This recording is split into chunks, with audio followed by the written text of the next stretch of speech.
హరిణి గారు చెప్పండి, ఈ మధ్యకాలంలో చూసుకుంటే ఫోన్ నెంబర్స్ కూడా ఈ సంఖ్య ఉంటే బాగుంటుంది, ఆ సంఖ్య ఉంటే బాగుంటుందని చాలామంది ఎక్కువ అమౌంట్ కూడా చెల్లించి పెట్టుకుంటున్నారు. కరెక్టే అంటారు అలా?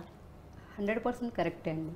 ఎందుకంటే మనకి ఏదైనా సరే మన లోపలే ఉంటుంది. విల్ పవర్ అనేది కానీ, మనకి భగవంతుడి యొక్క అనుగ్రహం కానీ ఏదైనా మన మీద ఉంటుంది. ఏ శాస్త్రం తీసుకున్నా కూడా మనకి 99% మనకి వర్తిస్తుంది. ఆ 1% ఏదైతే విల్ పవర్ ఉందో అది మన లోపల ఉందనుకోండి, ఆ భగవంతుడికి బాగా అనుసంధానమై మనం ఉండగలిగితే ఏ కోరికనైనా నెరవేర్చుకోగలుగుతాం. కానీ ఇప్పుడున్న రోజుల్లో ఏమవుతుంది, మనకి ప్రతిదానికి యాంగ్జైటీ అయిపోవడం, డిప్రెషన్ అయిపోవడం, ప్రతిదానికి కూడా ఈజీగా కిందకి వెళ్ళిపోవడం, లో వైబ్రేషన్కి వెళ్ళిపోవడం చేస్తూ ఉన్నాం.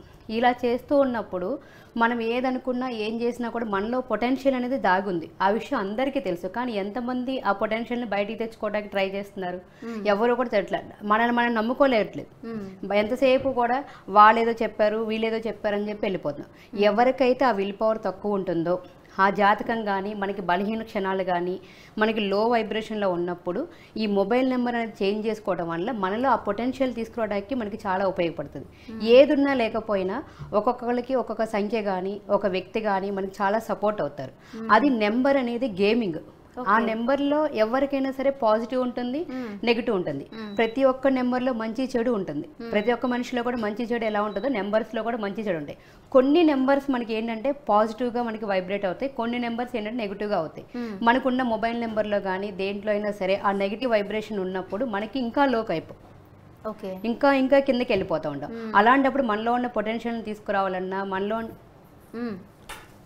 ఉన్న వైబ్రేషన్ తీసుకురావాలన్నా, ఏం చేయాలన్నా కూడా ఈ మొబైల్ నెంబర్ చేంజ్ చేసుకోవడం ద్వారా అది ఎట్లా మన డేట్ ఆఫ్ బర్త్ ఏదైతే ఉంటుందో ఆ డేట్ ఆఫ్ బర్త్ ప్రకారం మనం చేంజ్ చేసుకోవాలి. ఎప్పుడైతే డేట్ ఆఫ్ బర్త్ ప్రకారం మనం చేంజ్ చేసుకుంటామో మనకి ఏదైతే లక్కీ నెంబర్ ఉందో ఆ లక్కీ నెంబర్ అనుగుణంగా మొబైల్ నెంబర్ తీసుకున్నప్పుడు మనకి ఆటోమేటిక్గా మన లోపల పొటెన్షియల్ బయట తీసుకెళ్తాం. ఏ వ్యక్తి మనతో పాటు ఉండొచ్చు, ఉండకుండా వెళ్ళిపోతారు. భార్య ఉండకపోవచ్చు, పిల్లలు ఉండకపోవచ్చు, కానీ మొబైల్ ఎప్పుడు కూడా మనతోటే ఉంటుంది.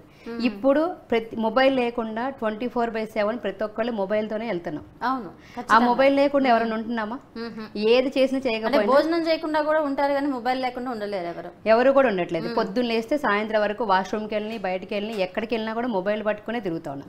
అదే మొబైల్లో మనకి పాజిటివ్ వైబ్రేషన్ ఉన్న మొబైల్ నెంబర్, మనకి సరిపోయే నెంబర్ పెట్టుకోవడం వల్ల మనకి ఆ వైబ్రేషన్ వచ్చి మన లోపల చాలా చేంజెస్ వస్తాయి. అది ఇప్పుడు చూడండి, మొబైల్ నెంబర్ అనుకుంటున్నాం చాలా మంది. ఇంతకు ముందు మొబైల్ అంటే జస్ట్ కమ్యూనికేషనమో, ఎవరితో మాట్లాడటానికి ఏదైనా విషయం అయితే మనం మాట్లాడతాం. కానీ ఇప్పుడు ఆధార్ కార్డుకి అదే లింకు, బ్యాంక్ అకౌంట్కి అదే లింకు, ఎవరితో మాట్లాడాలన్నా చెయ్యాలన్నా కూడా మొబైల్. కొన్ని నెంబర్స్ రాగానే మనం ఇమీడియట్గా కట్ చేస్తాం. ఎందుకు? కొన్ని నెంబర్స్ రాగానే మాట్లాడతాం. అంటే మన కమ్యూనికేషన్ ముందుకు వెళ్ళాలన్నా కూడా, మనకి మనీ రావాలన్నా కూడా, మన వర్క్లో ఎక్కడికైనా వెళ్ళాలన్నా కూడా మనకి అనుగుణమైన నెంబర్ తీసుకోవడం వల్ల ఏమవుతుందంటే మనం ముందుకు వెళ్ళగలుగుతాం.